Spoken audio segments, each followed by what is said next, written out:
warahmatullahi wabarakatuh. Hai teman-teman, perkenalkan nama saya Abdalia, NIM aku 4243006, program studi teknologi hasil pertanian. Pada kesempatan kali ini saya akan mengerjakan salah satu tugas ekologi umum. Untuk mengefisienkan waktu, langsung saja kita masuk di materi. Judul materinya yaitu mengenai aliran energi dalam suatu ekosistem alam seperti siklus nitrogen, siklus fotosintesis, serta perannya dalam perkembangan tanaman-tanaman. Adapun pengertian ekosistem adalah suatu sistem ekologi yang terbentuk oleh hubungan timbal balik antara makhluk hidup, biotik dan lingkungan tak hidup abiotik dalam suatu wilayah tertentu. Dua ekosistem penting yang sering dikaji adalah ekosistem lahan gambut dan ekosistem hutan.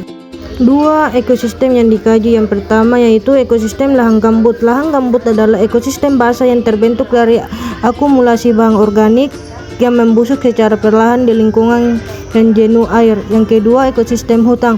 Hutan adalah ekosistem yang didominasi oleh vegetasi pohon dan memiliki fungsi ekologis sebagai penyimpanan karbon, penyedia oksigen, serta habitat bagi berbagai flora dan fauna. Komponen ekosistem lahan gambut dan ekosistem hutan.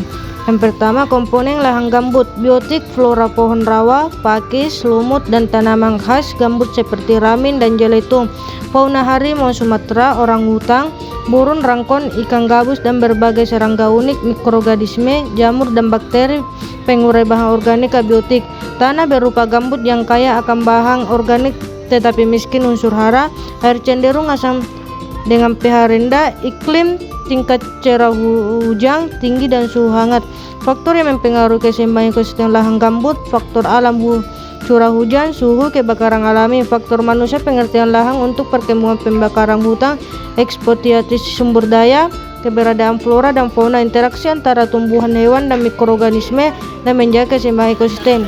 Yang kedua, komponen ekosistem hutan, biotik, flora, beragam jenis pohon di Pterocarpa, jati, pinus, semak, tumbuhan bawah, serta lumut dan jamur. Fauna, mamalia, gajah, rusa, harimau, burung, reptil, serangga, serta berbagai mikroorganisme. Abiotik, tanah bervariasi dari tanah subur di hutan hujan hingga tanah berpasir hutan pantai.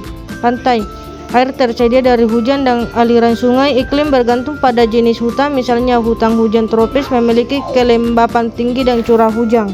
Faktor yang mempengaruhi keseimbangan ekosistem hutan: yang pertama, faktor alam, kebakaran alami, badai, perubahan iklim. Yang kedua, faktor manusia, deforestasi, pembalakan liar, perburuan alih fungsi lahan. Yang ketiga, interaksi spesies, rantai makanan, dan jaring-jaring makanan yang menjaga dinamika ekosistem. Kestabilan ekosistem dan faktor yang mempengaruhi. Keseimbangan dan kestabilan ekosistem sangat bergantung pada interaksi yang harmonis antara komponen biotik dan abiotik.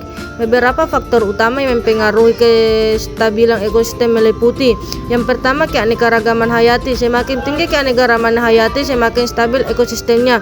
Yang kedua, daya dukung lingkungan. Sumber daya alam yang tersedia harus mampu memenuhi kebutuhan makhluk hidup. Yang ketiga, perubahan iklim, pemanasan global, curah hujan yang tidak stabil, dan perubahan suhu ekstrem dapat merusak ekosistem.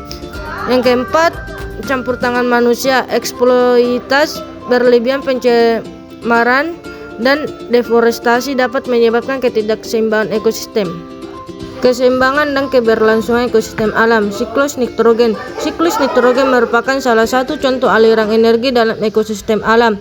Fotosintesis. Fotosintesis merupakan proses pengubahan energi cahaya menjadi energi kimia oleh tanaman dan beberapa jenis bakteri. Peran aliran energi dalam perkembangan tanaman. Aliran energi dalam ekosistem alam sangat penting dalam perkembangan tanaman. Tanaman memerlukan energi dari fotosintesis untuk melakukan proses pertumbuhan dan perkembangan. Itulah hasil